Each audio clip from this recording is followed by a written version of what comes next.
नमस्कार दर्शक बंधु। गतकाली संध्यारे दिल्ली रे भयंकर विस्फोरण।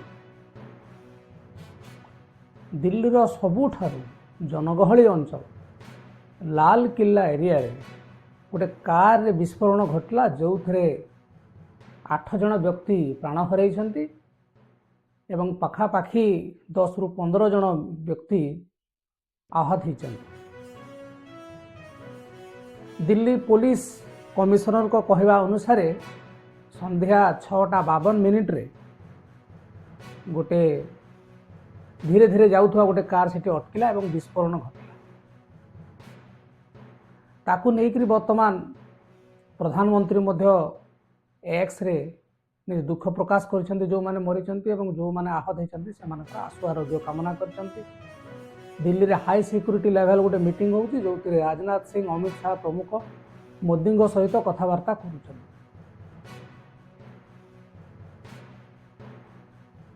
घटनाटी घटवार गोटे टाइम पीरियड अच्छी कहीं ना वर्तमान समस्ते बिहार इलेक्शन पर व्यस्त एवं जो मैंने कांड घटे जहाँ संदेह करा जाउछि जे एटा आतंकवादी कार्यकलाप हो थाई पारे बोली तेणु वर्तमान से देखिले जे सबू नेता शासन प्रशासन वर्तमान बिहार को लेकर चिंतित एवं से समय तांको गोटे मौका मिलला जे टिके गला बाट देखिले ए प्रकार काम करेंगे से तो जना पड़ो कौथि कहीं एवं राजनाथ सिंह मध्य कहउचंती जे कहा को छड़ा जीव नहीं जो मैंने बढ़िया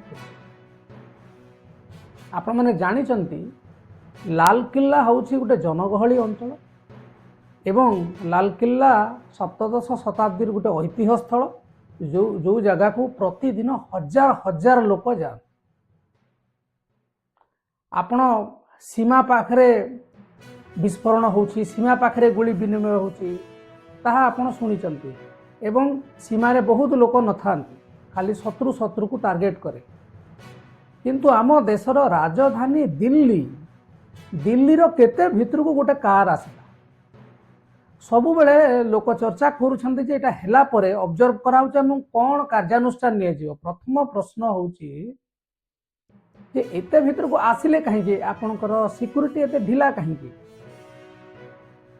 ताहेले तो आमर जो माने नेता अछन्ति पद पदवी अछन्ति तांको घर को माने पसि जिवे।